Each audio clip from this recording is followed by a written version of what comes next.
आप सभी सोच रहे होंगे कि लेफ्ट लिबरल गैंग धुरंधर को लेकर इतना बौखलाया हुआ क्यों है।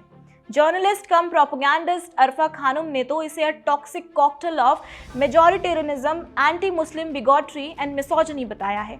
मैं आपको बताती हूँ क्यों। क्योंकि ये फिल्म कुछ ऐसी हार्ड हिटिंग सच्चाइयों को उजागर करती है जिन्हें भारत का 0.5 फ्रंट नहीं चाहता कि आप जाने। चलिए पहले ट्रुथ नंबर 1 की बात करते हैं। रहमान डकैत, अक्षय खन्ना द्वारा अभिनीत किरदार असल में बलोच गैंगस्टर था जिसने जबरन वसूली, ड्रग्स और गैंगवार के जरिए कराची के लियारी इलाके पर अपना दबदबा कायम किया था।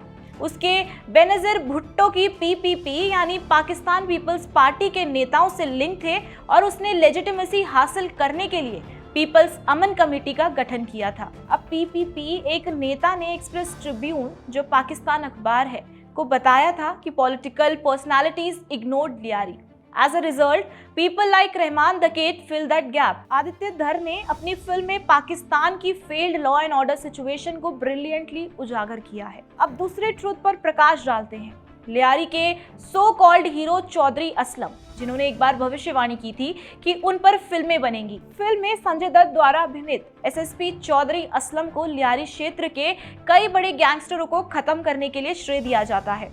अब 2011 में तालिबान के हमले से बचे, लेकिन 2014 में तालिबान के पाकिस्तानी गुट तहरीक-ए-तालिबान पाकिस्तान द्वारा उनकी हत्या कर दी गई। अब कराची के ब्लड सोक्ड बैटलफील्ड में असलम ने लियारी टास्क फोर्स का नेतृत्व कैसे किया, इसे धर के raw new aged cinematic mind ने पर्दे पर शानदार ढंग से प्रदर्शित किया है। अब बात करते हैं तीसरे ट्रुथ बॉम्ब की। आदित्य धर ने फिल्म में बलोच मानवाधिकारों के मुद्दों को उचित महत्व दिया है और पाकिस्तानी स्टेट ऑपरेशन तथा स्वतंत्र राष्ट्र के लिए बलूचों के संघर्ष को बखूबी दर्शाया है। फिल्म में एक दमदार दृश्य है जहां भारतीय जासूस प्लेड बाय रणवीर सिंह बच्चों के मास बरियल को विटनेस करता है और उससे बताया जाता है कि पाकिस्तानी आईएसआई ने कथित तौर पर एक स्कूल की वाटर सप्लाई को पॉइजन कर दिया था। अब इंडिया टुडे ने 2016 में इस पर एक रिपोर्ट भी की थी कि कैसे पाकिस्तानी सेना द्वारा स्कूल में जहर मिलाया गया होगा। इसमें भी आदित्य धर का शोध सटीक एंड हार्ड हिटिंग है। सोशल मीडिया पर कुछ यूजर्स ने पाकिस्तान में उनके समुदाय की दुर्दशा को उजागर करने के लिए फिल्म की प्रशंसा की। एक नेटिजन ने टिप्पणी की, यही कारण है कि हम बलोच इस फिल्म को पसंद करते हैं। हालांकि हम बॉलीवुड से बलूचिस्तान में बलूच मुद्दे और पाकिस्तानी अत्याचारों को उजागर करने के लिए और भी बहुत कुछ उम्मीद करते हैं। अब बात करते हैं उस फोर्थ ट्रुथ बॉम्ब की जिसने लेफ्ट लिबरल इकोसिस्टम को हिलाकर रख दिया है। ये है मूवी में दिखाए गए नार्को जिहाद and fake Indian currency notes racket. Pakistan द्वारा भारतीय करेंसी की सिस्टमैटिक काउंटरफिटिंग एक सर्वविदित रियलिटी है जिसे अक्सर इकोनॉमिक टेररिज्म या नार्को जिहाद कहा जाता है। भारतीय एजेंसियां एनआईए और ईडी ने 1990 के दशक से पाकिस्तान से जुड़े अरबों डॉलर की फेक करेंसी नोट्स जब्त किए हैं। फिल्म में दिखाई गई घटनाएं जावेद खनानी और डेलारियो स्कैंडल से प्रेरित है।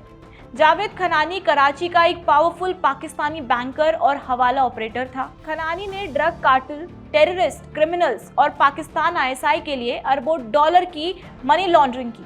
अब भारतीय एजेंसियों ने उस पर लश्कर-ए-तैयबा जैसे जिहादी समूहों को फंड करने के लिए नकली भारतीय करेंसी को भारत में भेजने का आरोप लगाया था। अब बात करते हैं दिलारू कंट्रोवर्सी की। दिलारू जो एक ब्रिटिश कंपनी है, भारत को नोट छापने के लिए स्पेशल सिक्योरिटी पेपर्स सप्लाई करती थी। ये कांग्रेस सरकार के शासनकाल में 2006 से 2010 के बीच में होता था। दिलारू पर आरोप लगा था कि उसने यही कागज पाकिस्तान को बेचा था, जिससे आईएसआई असली नोटों से हूबहू मिलते जुलते नकली 500,000 के नोट छापने में सक्षम हो गई। कोई भी गैस कर सकता है कि आईएसआई नकली नोटों का क्या करती थी। Funding terrorism in India. RBI ने सिक्योरिटी ब्रीच के लिए 2011 में दिलारू को ब्लैकलिस्ट कर दिया था। कुछ लोगों ने इसे पूर्व वित्त मंत्री पी चिदम्बरम की लापरवाही से जोड़ा और इसे राष्ट्र सुरक्षा में चूक बताया था। फिल्म में धर द्वारा इसे अविश्वसनीय रूप से चित्रित किया गया है। मूवी में एक दिलचस्प किरदार है Ajay Sanyal, played by R Madhavan, जो अजित डोभाल या अजित डेविल पाकिस्तान के लिए से प्रेरित है। अब 1999 के कंदाहार हाईजैक में उनकी भूमिका को शानदार ढंग से दर्शाया गया है। मूवी में कुछ अन्य उल्लेखनीय घटनाएं हैं 26/11 attack, mentioning of Zia-ul-Haq doctrine of bleed India by 1,000 cuts, chilling real 26/11 recording of terrorist.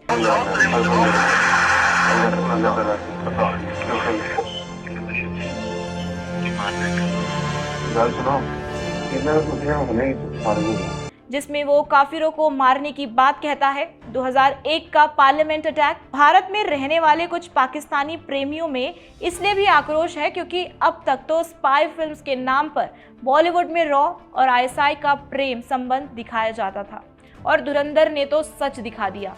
इस मूवी में दिखाए इवेंट्स पाकिस्तान की छवि खराब करने के लिए रची गई काल्पनिक साजिशें नहीं है, बल्कि वास्तविक कहानियां हैं जिन्हें फिल्म में बदले हुए नामों से दिखाया गया है। किसी देश की छवि को खराब करने के लिए एक छवि होनी चाहिए। पाकिस्तान के पास तो वो भी नहीं है। एक ऐसा देश जिसका एकमात्र अस्तित्व भारत का विरोध करना और भारत को नष्ट करना है। किसी फिल्म में तथ्यों के साथ ऐसे रोक देश को एक्सपोज करना प्रशंसा के योग्य है, निंदा के नहीं। सभी राष्ट्रवादियों से मेरा अनुरोध है कि ऐसे भारत विरोधी लोगों के रोने धोने को नजरअंदाज करते हुए फिल्म का आनंद लें और अक्षय खन्ना के नृत्य का लुत्फ उठाएं। वंदे मातरम।